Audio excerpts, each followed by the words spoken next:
Uma boa noite a todos, sejam todos bem-vindos a mais um estudo, né, nessas nossas terças-feiras de conversa, de reflexão. E hoje, já que a gente terminou aí a maioria, antes da gente iniciar eu queria tratar de alguns temas. Eu falei na semana passada sobre reencarnação, a gente vai falar mais ainda sobre reencarnação, mas hoje eu quis trazer uma coisa um pouco diferente, talvez muito diferente, mas é assim, para vocês entenderem e confirmar para vocês que eu sempre falo que a visão umbandista, ela é uma visão de inclusão e não de exclusão. Então, nós lemos outras obras, nós vemos outras coisas, mas sempre a gente faz o quê? Tem um filtro, uma adaptação para a nossa vida, para a nossa realidade, para a nossa religiosidade. E normalmente as coisas fazem muito sentido, mesmo que sejam tratadas por outras religiões, por outros aspectos, por outras filosofias, mas a gente consegue sempre encaixar muita coisa dentro da Umbanda. A Umbanda é uma religião muito lógica em relação aos seus argumentos. Então, por isso que as coisas vão fazendo sentido. Não contraria a maioria das outras filosofias, das outras ciências espiritualistas, né? Então, a gente vai somando, na verdade, e aprendendo aspectos diferentes para a gente se melhorar dentro da Umbanda.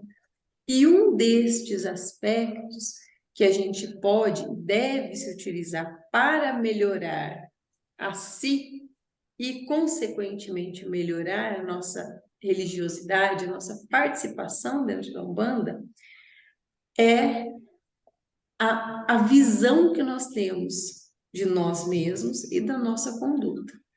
E aí eu trouxe um livro para vocês, que é um livro que eu li assim, há muitos anos, mais de 20 anos, tá? O nome dele são Os Quatro Acordos, The Four Agreements, são os quatro acordos. Dom Miguel Ruiz é o autor, mas eu tenho em inglês, tá? Mas ele tem traduções para o português.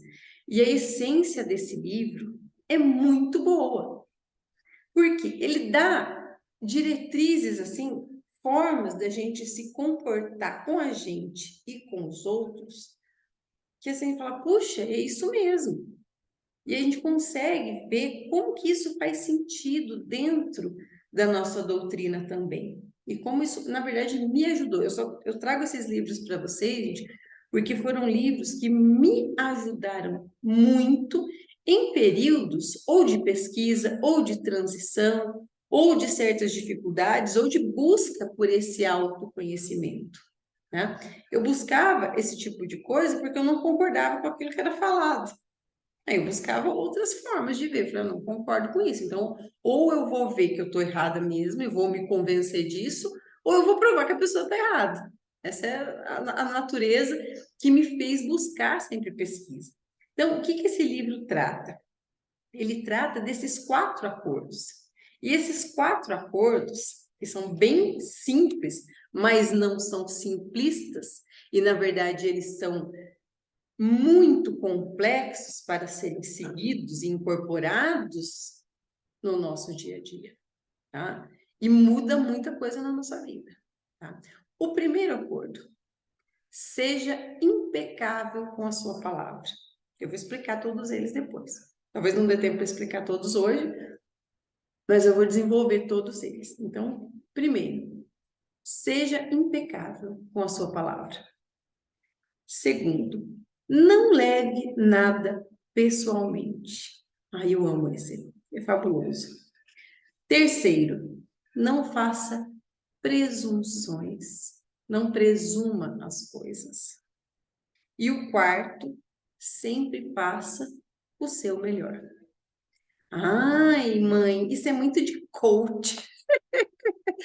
Isso aqui, gente, é muito anterior a qualquer coach, tá? O livro é bem antigo, eu tenho ele há mais de 20 anos, então a moda dos coaches nem se falava, na verdade, nem tinha essa dimensão que tem hoje, né? Não é para vender curso, é só para melhoria pessoal mesmo.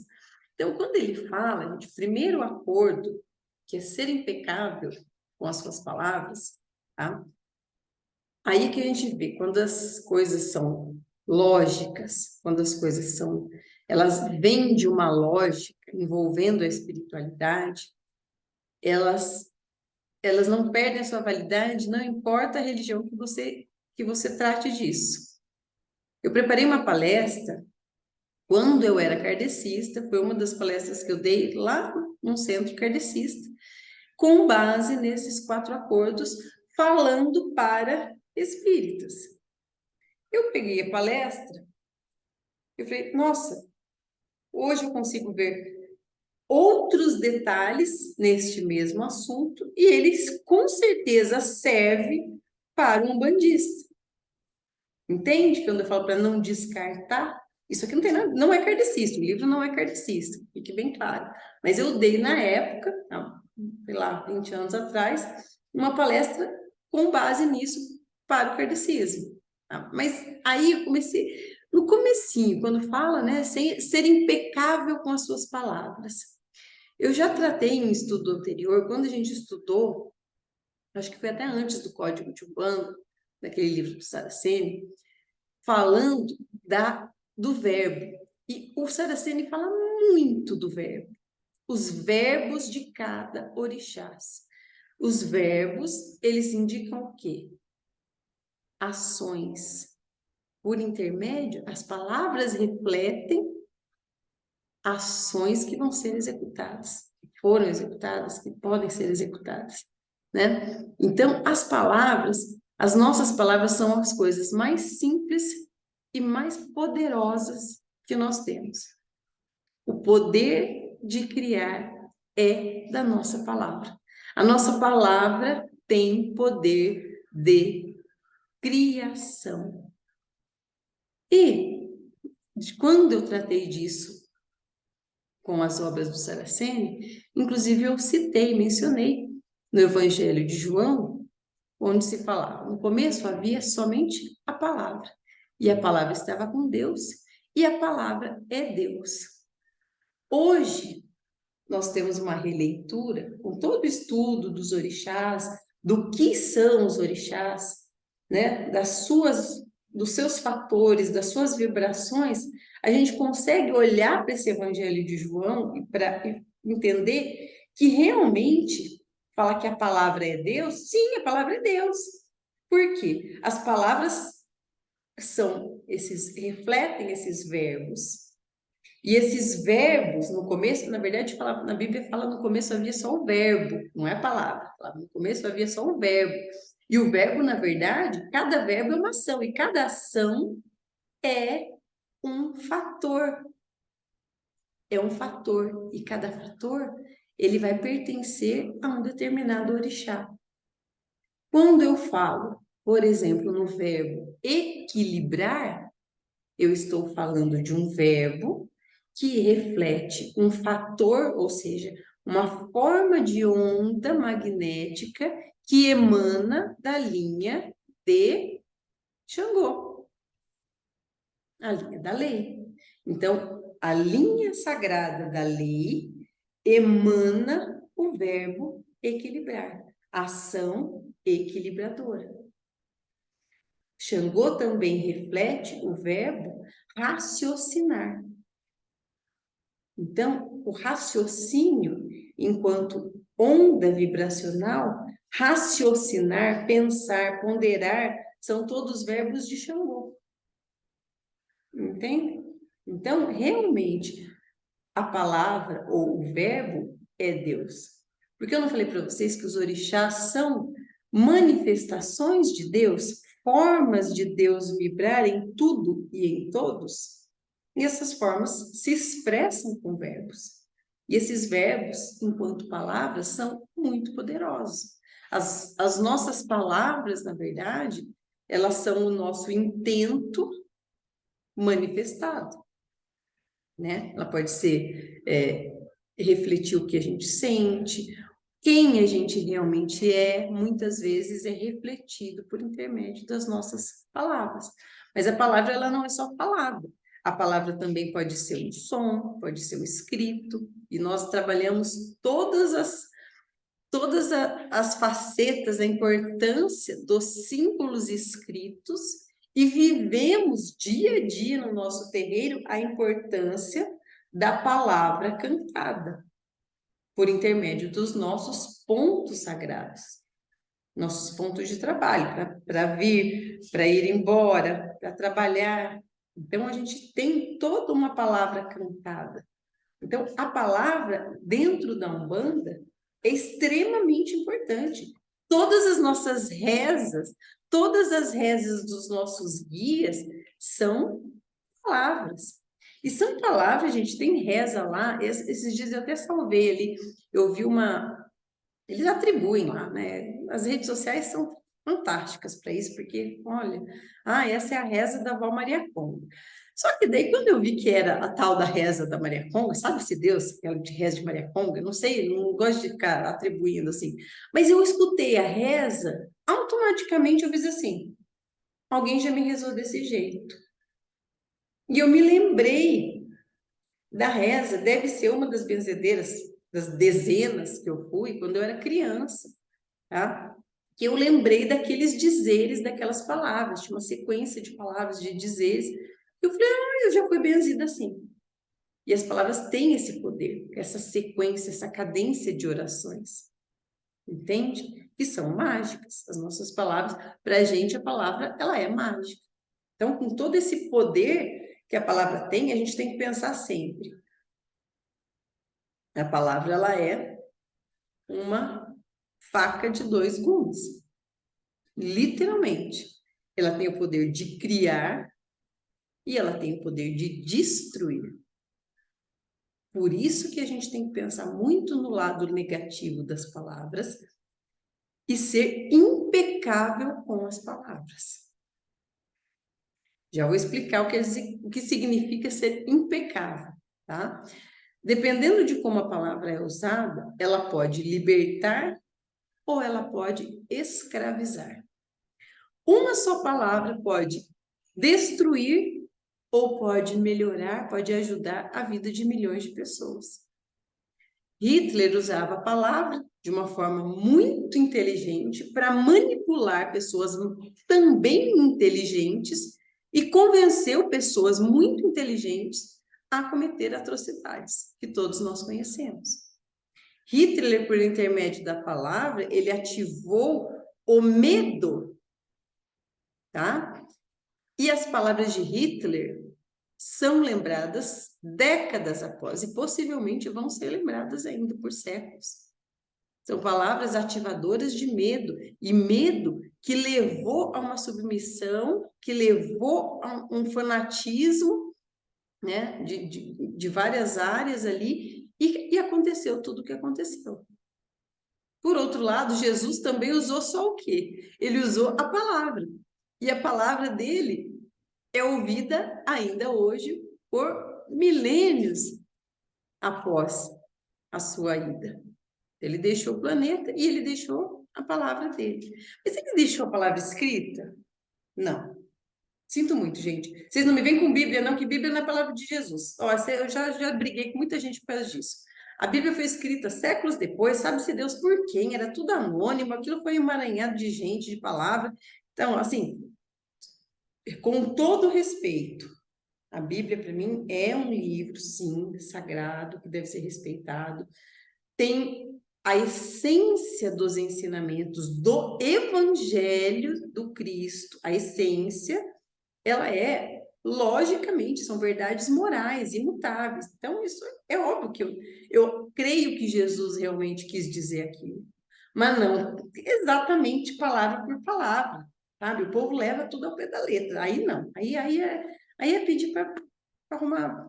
Não faz sentido, não tem sentido. Tem muita coisa ali que aquilo eu não acredito que tenha sido daquela forma, tá? Mas, se a gente pensar que Jesus deixou ensinamentos por intermédio de palavras, e isso foi tão poderoso, gente, que a palavra dele dura até hoje. Então, esquece a Bíblia. Não pensa que a palavra de Jesus é a Bíblia. Mas, de uma forma ou de outra, a palavra dele chegou até vocês, não chegou? Vocês não conheceram Cristo? Não conheceram Jesus? Eu também conheci. A palavra dele chegou até vocês. E chegou a milhões de pessoas no planeta todo. Mesmo após todo esse tempo. Ele não deixou corpo físico. Não existe evidência física nenhuma que Jesus existiu. Ah, mas tem o Santo Sudário. Cientificamente não tem comprovação de que o Santo Sudário ele é realmente o pano que envolveu Jesus após sua crucificação. Ah, mas não. Sinto muito, senhor Vaticano, Todo-Poderoso. Não existe evidência física nenhuma da existência de Jesus. Eu não tenho o DNA de Jesus. Não consigo tirar o carbono 14 da cruz que enterrou Jesus com o sangue dele. Não tem. E mesmo assim, todo mundo crê nele. Vocês creem, eu creio. Isso é muito além da prova. Isso é a palavra que dura. A palavra que constrói. A palavra que semeia. E literalmente Jesus semeou a sua palavra. Por isso que na época ele falou, olha, apóstolos. Porque os apóstolos, gente, também não eram santo, não. Viraram santo depois. Assim, pela Igreja Católica, a história dos apóstolos, ai, meu pai amado, era assim, lascada. Não tem ninguém diferente de você. Aliás, se a gente olhar, a gente era até bem melhorzinho que eles na época. Tá? Mas os bichos eram tudo lascado, né? Com todo respeito, Santo Antônio, São João, sobre tudo santo. Não estou desrespeitando o santo. Mas para a gente imaginar naquele contexto. E ele falou: ó, vocês espalhem os meus ensinamentos, espalhem a palavra. As pessoas precisam entender que o amor é o mais importante. O perdão é o mais importante.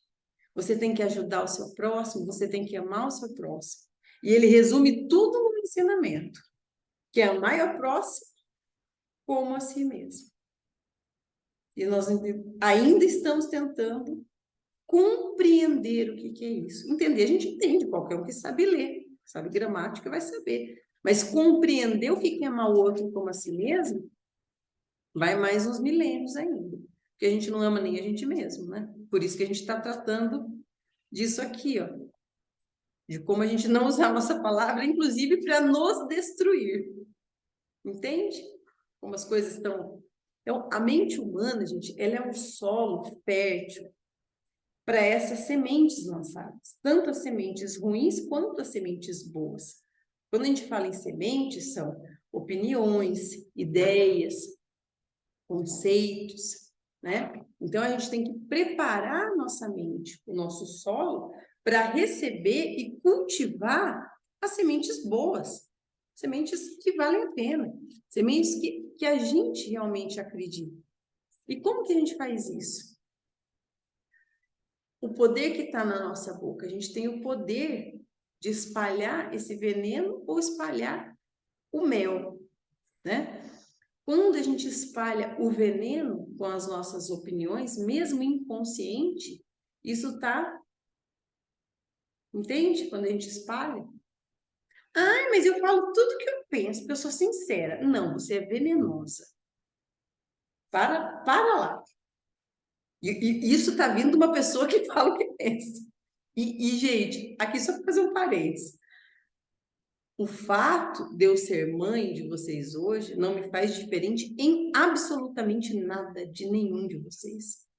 O fato do Jesuel ser pai de santo hoje não faz dele diferente em nada de vocês, porque todos nós estamos na condição humana. Entende? É uma responsabilidade. Falou, ó, você, mesmo tudo lascado, eu imagino um vô olhando para o Jesuel e olhando para mim também, né? Ó, vocês são tudo lascado, mas eu preciso de vocês. Então, vocês vão ter responsabilidade. Eu vou ter que confiar em vocês para a gente poder fazer um trabalho aqui. Vocês são tudo lascado, mas nós vamos mesmo assim. É o que tem. Entende? E ele vai, e a gente vai. Então, tá bom. Eu sempre falo, vozinho, eu tô com você. Sou terrível. Minhas palavras, às vezes, gente, olha, se existe uma pessoa que tem o poder de destruir com as palavras, eu sou essa pessoa. Já fiz muitas vezes isso, de acabar assim com uma pessoa, mas acabar com uma pessoa, com as palavras. E eu tenho um dom muito É um dom não necessariamente bom, mas é uma capacidade que eu tenho com muita facilidade. É destruir a pessoa com a palavra. Então, eu pessoalmente sei o como isso é real. Você acaba com a pessoa com as palavras, você espalha o seu veneno. E o seu veneno você não espalha, assim, são, sabe, nas entrelinhas? Ai, fulano, nossa, não, sabe assim, aqueles comentários, brincadeiras, sabe, aqueles toques de maldade que parecem inocentes, mas na verdade são toques de veneno. E o veneno, de pouco em pouco, ele mata. E aí nós temos pessoas com depressão, com baixíssima autoestima. O que é o bullying? Se não é a palavra veneno que chega no outro. E isso em doses diárias e periódicas vai envenenando a autoestima de quem sofre aquele bullying, de quem sofre aquela agressão, que aparentemente é uma brincadeira. Entende? Nós fomos criados no mundo de domesticação. Então, os outros dão opinião sobre nós e nós acreditamos, mesmo que não seja verdade. Nós somos domesticados, isso ancestralmente, a acreditar ou dar valor na opinião dos outros. Os psicólogos, com certeza, vão poder falar disso de maneira mais técnica, né, do que eu. Mas a palavra que atrai a nossa atenção é aquela que dá opinião, principalmente negativa a nosso respeito. Ai, gente, como isso entra? É muito difícil. É muito difícil você não prestar atenção quando uma opinião ou uma opinião do outro negativa sobre você está sendo falada. A gente presta, é inconsciente, você vai ser atraído para aquilo como uma mariposa é para a luz. Só que não é luz, é veneno, e você vai inconsciente beber daquele veneno. Ser impecável quer dizer ser sem pecado, não agir contra. E quando a gente fala em ser impecável, quem é a primeira pessoa que escuta a nossa palavra? Nós. A boca está pertinho do ouvido, ó. A primeira pessoa que escuta a nossa palavra somos nós mesmos. Então, quando eu não sou impecável com a minha palavra e eu falo contra mim, aí, meu amigo, é ainda pior, porque sou eu falando de mim. Exemplos: agimos contra nós mesmos, nos julgamos culpados o tempo inteiro. Ai, mas eu não sou boa nisso. Ai, eu sou tão desleixada. Vocês estão vendo como a palavra está indo contra você? Ai, eu não sou bonita, sou feia. Ai, meu cabelo está ruim. É, nos detalhes. Você encontra a pessoa te elogia e fala, nossa, que blusa bonita. A primeira coisa que você fala assim, ah, não, mas aqui tá me apertado. Ah, eu paguei baratinho na promoção. Eu até escutei desse dia, porque essa sou eu. A pessoa me elogia a minha roupa. A gente tem tanta dificuldade de receber elogio que a primeira coisa que a gente faz é disfarçar. Não, não vou bonita, não me elogia, não, porque eu não mereço. A gente parece que corre do elogio como corre da cruz. Como se isso fosse deixar a gente metido, orgulhoso, etc, etc. E não é isso, receba. Ah, muito obrigado, tá bonito, muito obrigado. Mas a pessoa te elogia, você fala, não, tô tão acabada hoje, nossa, saí de casa desse jeito, eu nem liguei porque eu estava vestindo, nossa, você tenta desviar do elogio e fala contra si. Parem para pensar a quantidade de vezes que nós falamos contra si. E é muito grande, é meio automático, a gente vai acostumando a falar mal de si mesmo, como se isso fosse humildade. Isso não é humildade. Eu vou falar, em um outro momento, eu vou fazer um vídeo só sobre humildade, inclusive porque a vozinha traz informações bem precisas sobre humildade, os seus efeitos. Isso não é humildade. Isso é a tal da falsa modéstia. É querer, ai, não, eu sou humilde, sou simples, mas não é. receba o elogio. Fale, não precisa fazer propaganda de si mesmo, que é até desagradável, até estranho, mas não fale mal de si, entende? Não precisa, você tem que ser impecável, principalmente começando por você. E com o outro também, porque você pode ser sincero, extremamente sincero, você pode dizer o que você pensa, você pode criticar a pessoa, não concordar com a pessoa, sem usar palavras ofensivas. E eu conheço, vejo, a gente tem muitos exemplos de pessoas assim que tratam. O Jesuel tem muito isso. O Jesuel ele tem uma capacidade de fazer isso que eu admiro muito. Ele tem uma capacidade de tratar certos assuntos e com as pessoas falando o que precisa, sem ofender. Entende? Então, isso é uma habilidade que a gente vai desenvolvendo. Então, isso é norte para a gente, para todos nós. Para mim, óbvio, eu não vou falar mal de mim, que eu estou acabando de falar que não é para falar mal, né? Então, eu não vou falar mal de mim mesmo. Então, é um norte para todos nós, incluindo eu, que é um norte para a gente caminhar para isso, ser impecável com essa palavra.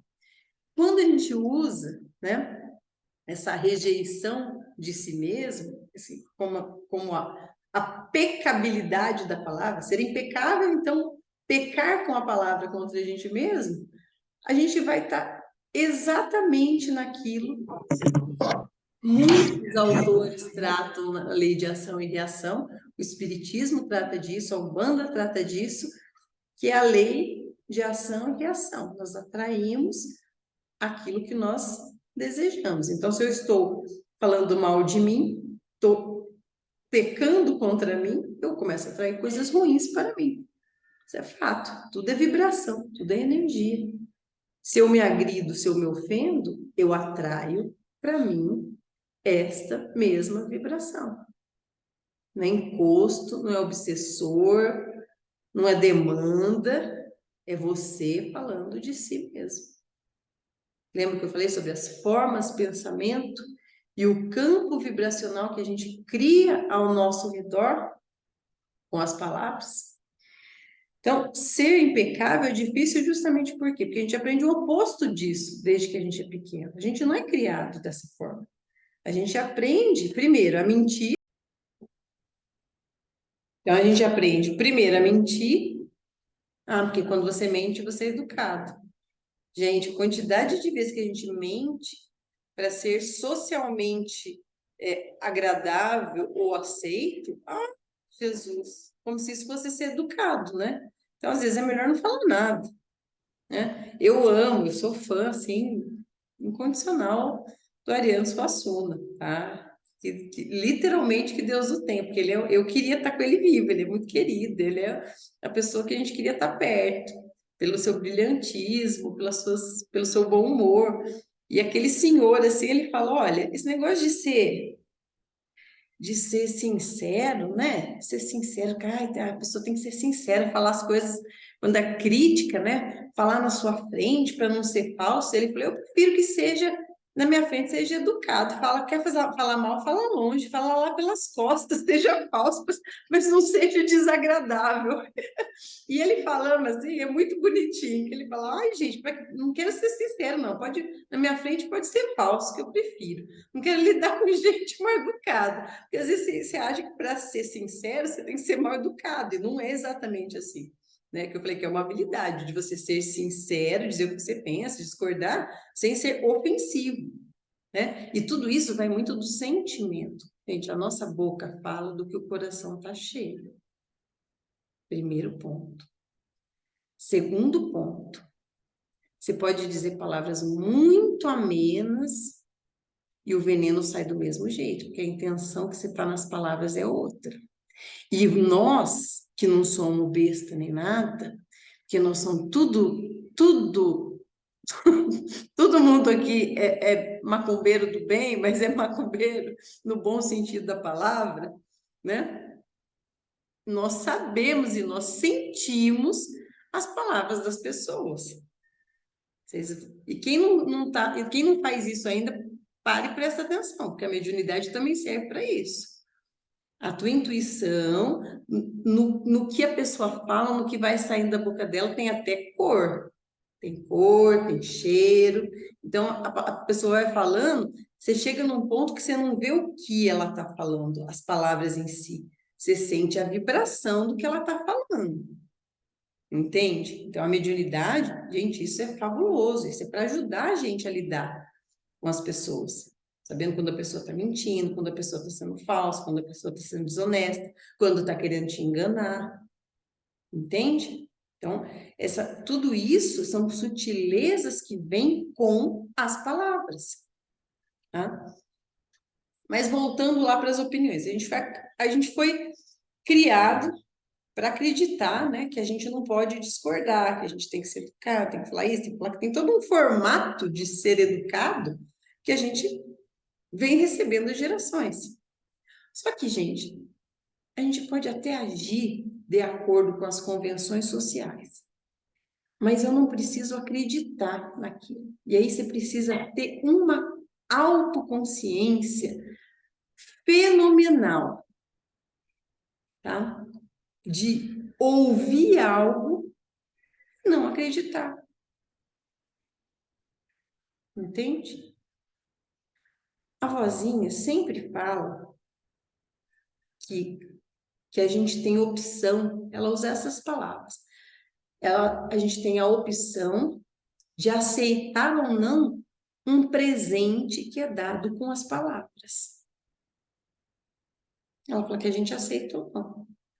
Então, ou um presente ou qualquer coisa, a pessoa vai te dar uma coisa, você pode aceitar ou não. Você não precisa aceitar. Então, a pessoa vem como ofensa, te dá uma ofensa, você olha e fala, não, obrigado, não quero não. Sou educado, não, obrigado. Fica para depois, agora eu não quero. Então, o que isso quer dizer? Até ontem, eu vi o Leandro Carnal, né, falando exatamente sobre isso. Tá? Ele usou os seguintes termos. Se alguém te ofende, você tem duas coisas para pensar. Alguém no trânsito, uma situação corriqueira. Alguém te xinga no trânsito e fala, seu idiota, seu irresponsável, ou coisa pior, né? Geralmente a gente usa a palavra bem pior que isso. Aí você tem duas opções. Se for verdade que você é um idiota, você não precisa se ofender, porque é verdade, você é um idiota. Não precisa se ofender, fica de boa. Se for mentira, não sou idiota. Eu sei que eu não sou. Você precisa se ofender? Também não precisa se ofender. Ou seja, você pode passar ileso e indiferente a toda e qualquer ofensa. Mesmo que elas forem verdade. Porque se a pessoa vem e te ofende e o que ela fala é verdade, se eu sou uma pessoa consciente de mim, eu falo, poxa, eu sou mesmo, eu sou assim. Já estou tomando consciência da minha sombra e estou trabalhando com ela. Isso não me ofende, não. É só uma constatação. Lembra que eu falei para conhecer a sombra, para ela não te incomodar? Esse é um dos aspectos que envolve isso. Quando eu conheço, eu tenho consciência da minha sombra, eu me escandalizo menos do outro estar descobrindo o meu segredo. Porque a gente quer esconder a sombra, né? Enfiar, lembra que eu falei esconder, colocar debaixo do tapete? Então, quando a pessoa vem e vai no ponto que te ofende, por quê? Porque é verdade, ou seja, descobriu o seu ponto fraco, descobriu a sua sombra, aí você surta, porque você fala, como isso? Por fora você está indignado, ofendido. Nossa, como pode falar isso de mim? Mas lá dentro, na verdade, você está pé da vida porque foi descoberto. Entende? Então a gente primeiro conhece a sombra. Porque daí a novidade não vem do outro. Não é o outro que te surpreende. Você já sabe que você tem. Então, se a pessoa te xinga, você é um ignorante. Você fala, eu sou ignorante mesmo. Tenho consciência disso. Não me ofende. Isso é uma coisa que eu vou ter que lidar do meu modo, da minha forma, na minha velocidade, da sua conta. Mas eu sou assim. Acabou a ofensa. E se não for, você vai olhar e vai falar, você é ignorante? Eu falo, não, não sou. E também não se ofende. Porque aquilo não... não reverbera em você, não reflete, não vibra em você. Não é aquilo. E isso começa com as palavras. E a gente tem essa. A gente faz um acordo. Então, o que muda não é o outro. O outro vai ser sempre o outro, gente. Esquece o outro. Para, quando as pessoas. Olha, principalmente quando o filho de fé, dentro do terreiro, vem falar do outro, você já começa errado comigo, assim, mas do zerinho corta tudo.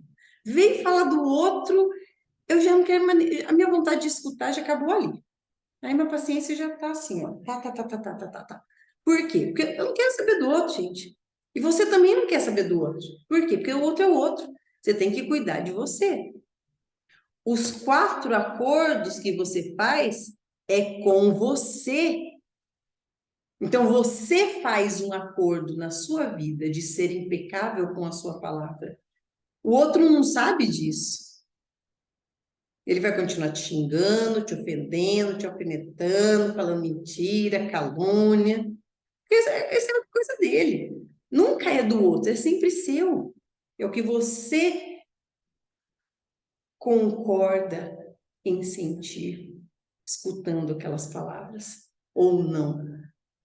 Então, é a única coisa que você pode fazer. Respeitar, o outro você deixa, respeita na medida do possível. Se for em casos graves, aciona a lei existe para parar esses excessos. Senão, o teu trabalho de vida é com você, não é com o outro. Se o irmão de fé está fazendo errado, se ele não foi fazer isso hoje, se ele não ajuda, se ele atrapalha, é o outro. Quando ele exceder, quando ele extrapolar, a lei vai dar um jeito nele. No caso, o chefe vai lá e dar um jeito nele. E você não tem nada a ver com isso. O teu acordo é sempre com você. Então, a única coisa que pode mudar é fazer um acordo com si mesmo, baseado na sua verdade. A verdade dos outros não é a sua verdade. Quem conhece você é você. Quem sabe onde o sapato aperta é você, não é o outro. Então, primeiro você faz tudo isso. Entende por que eu vejo a caridade? Às vezes eu vou falar, a caridade. Caridade não é fim, caridade é consequência. Depois que você arrumar a tua casa, que você tiver consciência de tudo isso, que você for, você vai naturalmente sendo menos ofensiva com as pessoas. E depois você vai passar por um processo de empatia, de se colocar no lugar do outro, para compreender as razões, as atitudes e ser mais caridosa com aquela pessoa em todos os aspectos, não só material. Material é o mínimo, é o mais fácil, né, gente? Vamos ser bem sinceros. Olha, a caridade material é a caridade mais básica, mais simples que a gente pode fazer. Então, o que a gente faz, que é visível, que é a entrega de comida, de cestas básicas, esse é o mínimo do mínimo mínimo. Agora, vamos falar em caridade mesmo? Vamos falar em caridade profunda, boa. A que ponto você foi? Que sacrifício você fez para se entender com o seu familiar que você é brigado? Ai, mas eu me sacrifiquei para ir lá entregar a cesta básica. Domingo eu acordei cedo para cozinhar e entregar marmita. E qual é o sacrifício que você fez para se entender com o familiar? Entende? A caridade e seus vários aspectos. Eu não estou falando que é conta, não, muito pelo contrário, é o mínimo, tá? Mas voltando para as palavras, a gente fala que a gente tem essa fala desvairada e a gente não percebe o mal e as consequências das nossas palavras, que é um outro ponto que é muito importante mesmo, e terreiro de Umbanda em geral, isso sempre é um problema, no nosso não é diferente, é a fofoca. A fofoca é um dos piores venenos da humanidade na história. A fofoca acaba com casamento, acaba com emprego, acaba com família, acaba com terreiro. A fofoca, lógico que acaba. Com toda certeza, eu não tenho dúvida disso, que fofoca acaba com terreiro. Ai, mas eu tenho fé. Você tem fé, mas você deixa a fofoca se espalhar lá dentro? Não corta a língua dos fofoqueiros? A casa cai. Você pode ter certeza que o poder da fofoca é incrível. Como isso é incrível? A gente tem, na nossa sociedade, fofocar como um hábito normal, uma coisa moralmente aceita. É uma forma de se comunicar, né? Então, e tem muita gente que se sente bem em ver os outros mal. Então, a pessoa adora espalhar isso. Você viu fulano? Cadê os fofoqueiros, né? Eu sei que tem uns fofoqueiros aqui, depois tem uns fofoqueiros que não estão aqui, mas que vou escutar depois. Gente, olha, tem hora que eu olho, que eu falo assim, como pode? Eu só olho, né? Que eu dou risada, porque eu falo, ai meu Deus, você viu o que aconteceu com fulano? Nossa Senhora! Aí os filhos de Iemanjá saem de dentro das águas assim, ó, que nem, não briga comigo. Os filhos de Iemanjá são fofoqueiros? Não todos, tá, gente? Mas assim, tem uma leve tendência, sabe assim? A tendência do espírito vai indo para fofoca, assim, ai, sabia que fulano aconteceu isso? E vai, as penas vão voando. Eu dou risada. Mas é uma coisa muito maldosa, isso é muito destrutivo, né?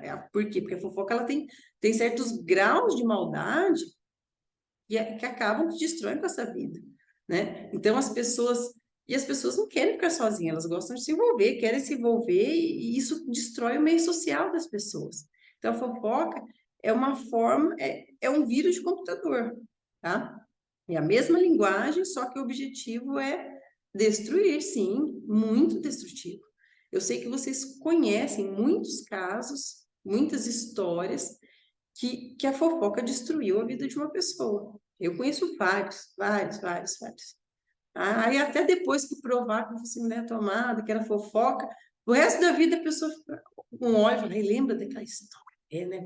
Vai que é verdade, né? Eu não sei, mas espalha a fofoca. Ou seja, repete a história, mesmo sem saber se é verdade. Não é só um boato, eu escutei, não sei se é verdade, mas e fala, e repete, e aquilo vai espalhando, né?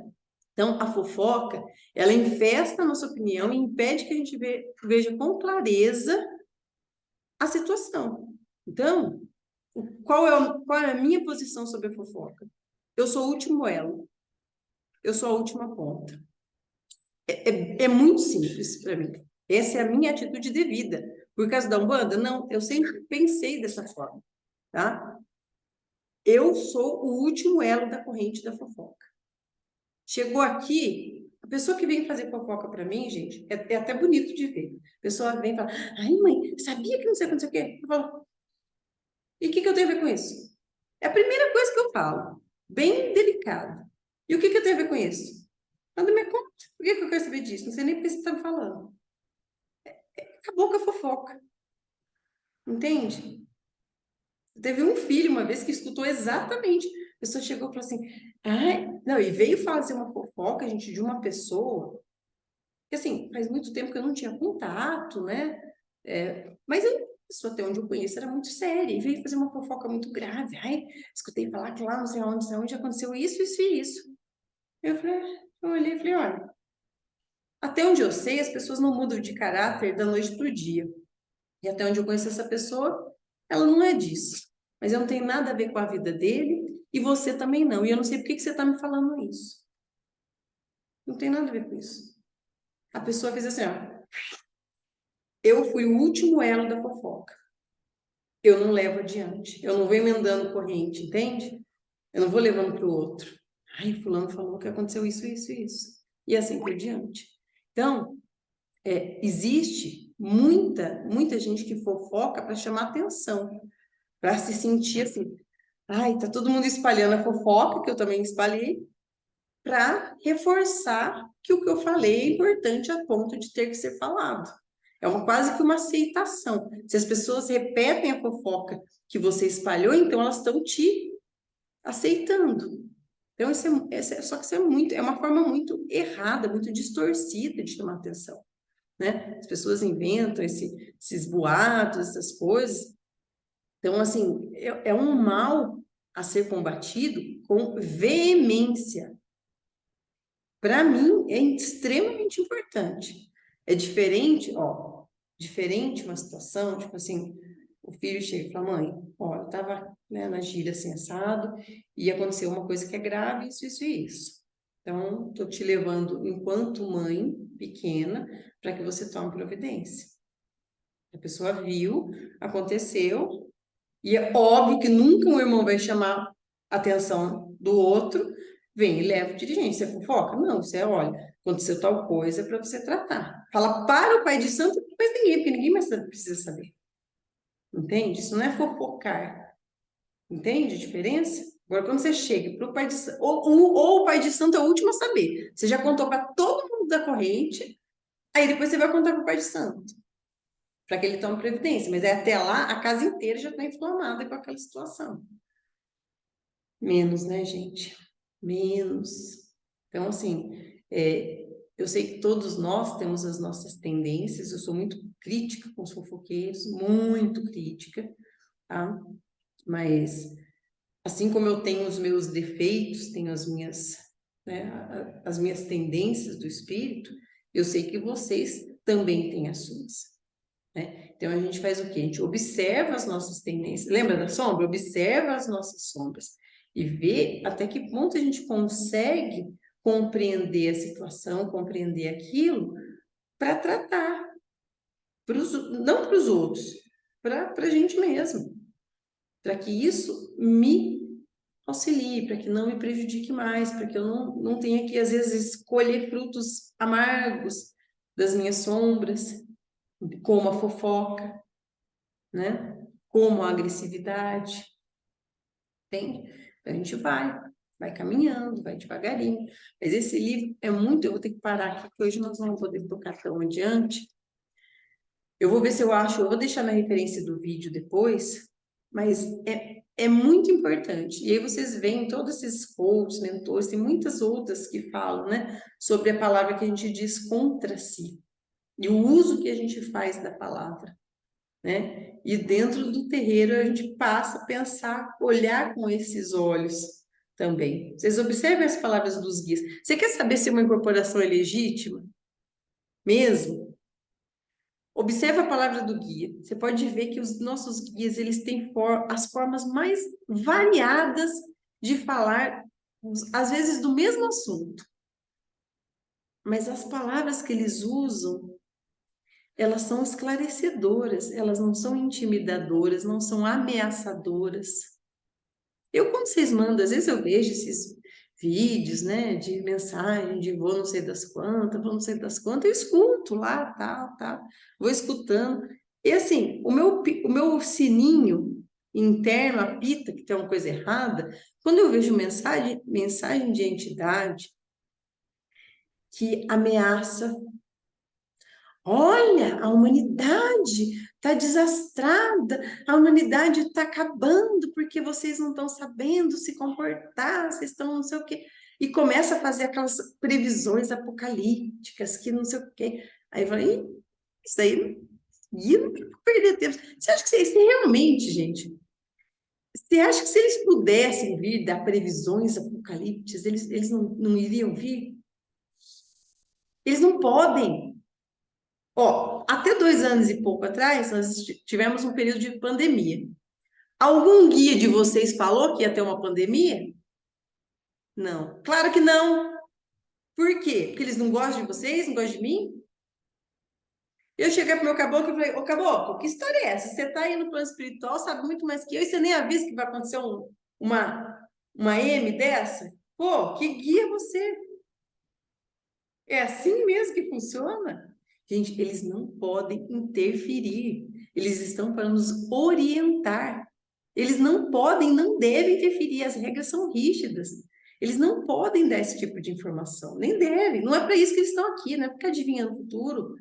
Ó, vai ali, vai lá. É para orientação. Então, toda vez que você tem mensagem de um guia que fala muito por A mais B, tudo que você tem que fazer, tudo que vai acontecer, ou te ameaça, olha, se você não fizer um padê pro Exu, a sua vida vai desandar. Se você não fizer oferenda tal, que o guia tal pediu, você vai ver que não sei o quê, que não sei o quê, que não sei o quê. Se você sair do terreiro, você vai ver que a sua vida Ai, gente, ó, pode esquecer, guia não fala isso, tá? Isso aí, ou é médium que está interferindo na comunicação, ou é que uma mesmo, encheção de saco ali, só para rir da tua cara depois, para ver você fazer as coisas que você foi ameaçado. Ah, isso tem, tá? Bastante.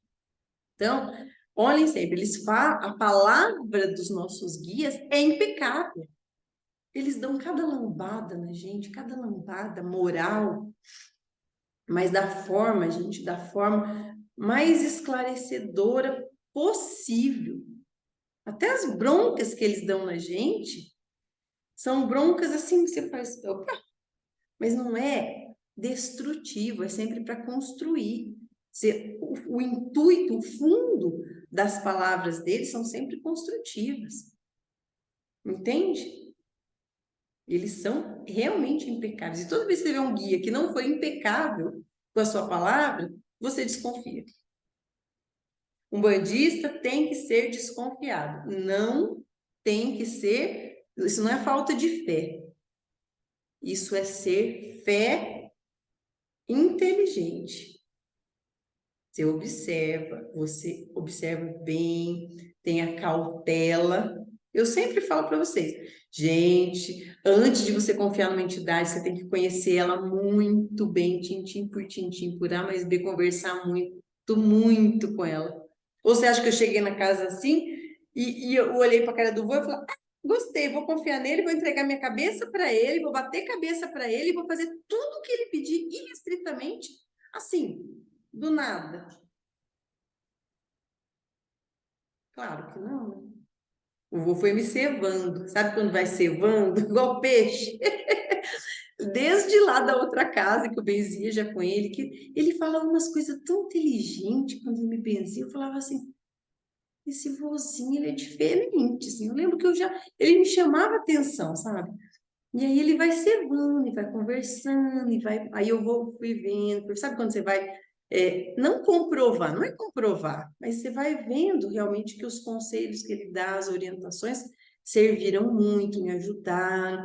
Aí você vai entrando, quando precisei, todas as vezes que eu precisei realmente, ele me ajudou, sempre pronto ali e tal, sabe? Nunca ficou chantageando. Olha, se você fizer tal coisa, vai acontecer tal coisa. Se isso, se aquilo. Até as broncas dele. As broncas dele, ele sempre usa as metáforas, mas você pode ver que não é em tom de ameaça. Não é uma bronca para ameaçar. É uma bronca para dizer, gente, abre o olho que o negócio tá assim. Cuidado. Então, os guias, eles estão nos conquistando. Isso é com os nossos guias, com os guias dos outros, com os guias dos mentores. Então, isso depois de um tempo, lógico, aí você aprende a confiar, né? Então, você vai confiando, você vai se entregando.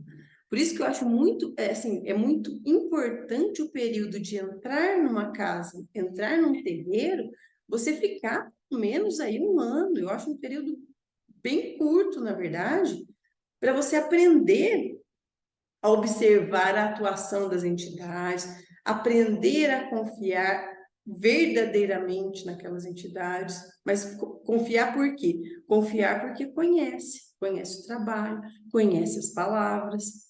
Aí que você entra na casa e você bate cabeça, porque bater a cabeça é entregar a sua cabeça para o trabalho dentro daquela casa. É por isso que você não sai batendo cabeça tudo quanto é buraco por aí. Aí o povo vai num terreiro, vai no outro, vai no outro, vai no outro, volta tudo. Você entrega a sua cabeça, você bate a cabeça no congá de quem você confia. Entende?